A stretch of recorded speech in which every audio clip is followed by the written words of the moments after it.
Welcome to my YouTube channel HR educational hub মৰমৰ ছাত্ৰ ছাত্ৰীসকল আজি তোমালোকৰ কাৰণে লৈ আহিছোঁ ক্লাছ 7ৰ ছায়েন্সৰ এনুৱেল এক্সামিনেশ্যনৰ কুৱেশ্যন পেপাৰ।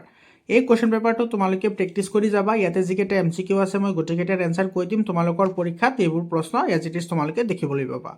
মৰমৰ ছাত্ৰ ছাত্ৰীসকল ইয়াতে যিমানবোৰ প্ৰশ্ন আছে সেই প্ৰশ্নবোৰ তোমালোকে প্ৰেক্টিছ কৰিলে তোমালোকৰ নলেজ বাঢ়িব, লগতে তোমালোকৰ পৰীক্ষাও ভাল হ'ব। গতিকে তোমালোকে ভিডিঅ'টি প্ৰথমৰ পৰা শেষলৈকে চাবা আৰু হোৱাটছআপ গ্ৰুপত জইন হ'বলৈ তোমালোকে নাপাহৰিবা। হোৱাটছআপ গ্ৰুপৰ লিংক মই কমেণ্টত দি দিছোঁ, কাৰণ মেট্ৰিকলৈ মানে ক্লাছ 10লৈকে তোমালোকে 100% মোৰ চেনেলতে পঢ়িব পাৰিবা। এতিয়া চব প্ৰথম প্ৰশ্নটিত কি কৈছে, বায়ুত সৰ্বাধিক থকা গেছটো কোনটো হয়? বায়ুত সৰ্বাধিক পৰিমাণে কোনটো গেছ থাকে? নাইট্ৰজেন গেছ থাকে, যিটো 78% থাকে। তাৰপিছত চোৱা, এইটো 2 নম্বৰ প্ৰশ্নটোত বহুত ইম্পৰ্টেণ্ট কুৱেশ্যন হয়। এনেকুৱা কুৱেশ্যন কিন্তু তোমাৰ ক্লাছ 8, 9, 10তো আহে। উদ্ভিদে খাদ্য হিচাপে কি তৈয়াৰ কৰে? গ্লুক'জ তৈয়াৰ কৰে। এইটো গ নম্বৰ অপশ্যনটো কাৰেক্ট হ'ব। পাকস্থলীত খাদ্যৰ কি হয়? পাকস্থলীত তোমাৰ খাদ্যৰ পাচন হয়। এইটো তোমাৰ গ নম্বৰ অপশ্যনটো কাৰেক্ট হ'ব। তাপ জুখিবলৈ ব্যৱহাৰ কৰা যন্ত্ৰবিধৰ নাম হৈছে থাৰ্মোমিটাৰ। খ নম্বৰ অপশ্যনটো কাৰেক্ট হ'ব। তাৰপিছত চোৱা 5 নম্বৰ প্ৰশ্ন, চুম্বকে আকৰ্ষণ কৰে কাক? লোহাক আকৰ্ষণ কৰে। তাৰপিছত চোৱা বিদ্যুতৰ একক হয় কি? বিদ্যুতৰ এছ একক হৈছে এম্পিয়াৰ। এইটো তোমাৰ গ নম্বৰ অপশ্যন কাৰেক্ট হ'ব। 7 নম্বৰ চোৱা মানুহৰ হৃদযন্ত্ৰৰ কাম কি? এইটো ৰক্ত সঞ্চালন কৰে। এইটো খ নম্বৰ অপশ্যনটো কাৰেক্ট হ'ব। উদ্ভিদে কিহেৰে শ্বাস প্ৰশ্বাস লয়? এইটো পাতৰ ৰন্ধ্ৰেৰে, যাক আমি পত্ৰ ৰন্ধ্ৰ বুলি কওঁ। গ নম্বৰ অপশ্যনটো কাৰেক্ট হ'ব। আমাৰ দেহত কিমানটা ইন্দ্ৰিয় অংগ আছে? 5টা আছে, হয়নে? চকু, নাক, কাণ, ছাল আৰু জিভা, এই 5টা আছে। 10 নম্বৰ চোৱা কলচী উদ্ভিদ এবিধ কি হয়? পতংগভোজী উদ্ভিদ হয়। এইটো গ নম্বৰ অপশ্যনটো কাৰেক্ট হ'ব। তাৰপিছত চোৱা এইটো SI পদ্ধতিত দ্ৰুতিৰ একক, এইটো মিটাৰ পাৰ ছেকেণ্ড। এইটো বহুত ইম্পৰ্টেণ্ট কুৱেশ্যন হয়।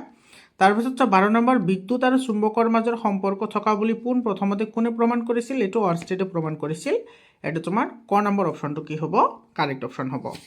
মৰমৰ ছাত্ৰ ছাত্ৰীসকল, মই আকৌ এবাৰ মনত পেলাই দিছোঁ, তোমালোকে এইবোৰ প্ৰশ্ন ভালদৰে চাই যাবা আৰু তোমালোকৰ মেট্ৰিকলৈকে সকলো ধৰণৰ প্ৰিপাৰেশ্যন মোৰ চেনেলতে কৰিব পাৰিবা। গতিকে তোমালোকৰ কোনো চিন্তা নাই, তোমালোকে চেনেলটো ছাবস্ক্ৰাইব কৰি হোৱাটছআপ গ্ৰুপত জইন হোৱা। আৰু ক্লাছ 7ৰ 100% কুৱেশ্যনৰ এনচাৰ তোমালোকৰ কিতাপৰ গোটেইখিনি মোৰ চেনেলত আপলোড কৰা আছে। তোমালোকে যদি চোৱা নাই তোমালোকে চাই ল'বা। মেথামেটিক্সৰো বহুত কুৱেশ্যন সলিউশ্যন কৰা আছে, তোমালোকে চাই ল'বা।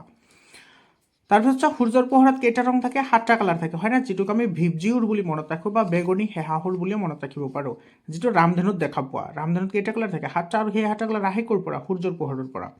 আতচিকাছ কি হয়? একচুৱেলি এইটো উত্তল লেন্স হয় বা কনভেক্স লেন্স হয়। এইটো তোমাৰ ঘ নম্বৰ অপশ্যনটো কাৰেক্ট হ'ব। 15 নম্বৰ চোৱা বহুত ইম্পৰ্টেণ্ট কুৱেশ্যন হয়। এইটো হৈছে চাহপাতত থকা এচিডবিধৰ নাম কি? এচিডবিধৰ এইটো দাম লিখিছে, এইটো নাম হ'ব, নাম ট্যানিক এচিড।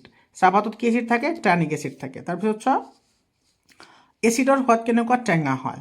তাৰপিছত চোৱা 17 নম্বৰ, কেঁচুৱে কোনটো অংগ ব্যৱহাৰ কৰি শ্বাস প্ৰশ্বাস লয়? এইটো ছাল। তাৰপিছত আছে তোমাৰ 18 নম্বৰ, তলৰ কোনটো অংগ শ্বাস প্ৰশ্বাসৰ লগত জড়িত নহয়? এইটো কুটপথ। কুটপথ হৈছে এমিবাৰ খাদ্য গ্ৰহণ কৰা অংগ, ঠিক আছে? এইটো চলনৰ বাবে হ'ব, ঠিক আছে? চলনৰ কোনটো অংগ শ্বাস প্ৰশ্বাসৰ লগত জড়িত নহয়? এইটো তলৰ হ'ব, তলনৰ নহয়, তলৰ হ'ব। যিকি নহয়, তাৰপিছত চোৱা এইটো যকৃতে কি ৰস নিঃসৰণ কৰে? যকৃতে পিত্তৰস নিঃসৰণ কৰে। এইটো খ নম্বৰ অপশ্যন কাৰেক্ট হ'ব। তাৰপিছত চোৱা ইয়াতে তোমাৰ যিকেইটা কুৱেশ্যন আছে, কুৱেশ্যনবোৰ তোমালোকে প্ৰেক্টিছ কৰি যাবা। তোমালোকৰ ফাইনেল এক্সামত কিন্তু এইবোৰ প্ৰশ্ন তোমালোকে দেখিবলৈ পাবা। এইবোৰ চোৱা তোমালোকে স্ক্ৰীনশ্বট মাৰি ৰাখা, নহ'লে ভিডিঅ' পজ কৰি তোমালোকে লিখি লোৱা। এইবোৰ প্ৰশ্ন বহুত ইম্পৰ্টেণ্ট প্ৰশ্ন হয়। এইবোৰ প্ৰশ্ন তোমালোকৰ পৰীক্ষাত আহিব। মৰমৰ ছাত্ৰ ছাত্ৰীসকল, তো আজিৰ কাৰণে এইখিনিয়ে। আকৌ লগ পাম তোমালোকক বেলেগ এটা ভিডিঅ'লৈ। ধন্যবাদ।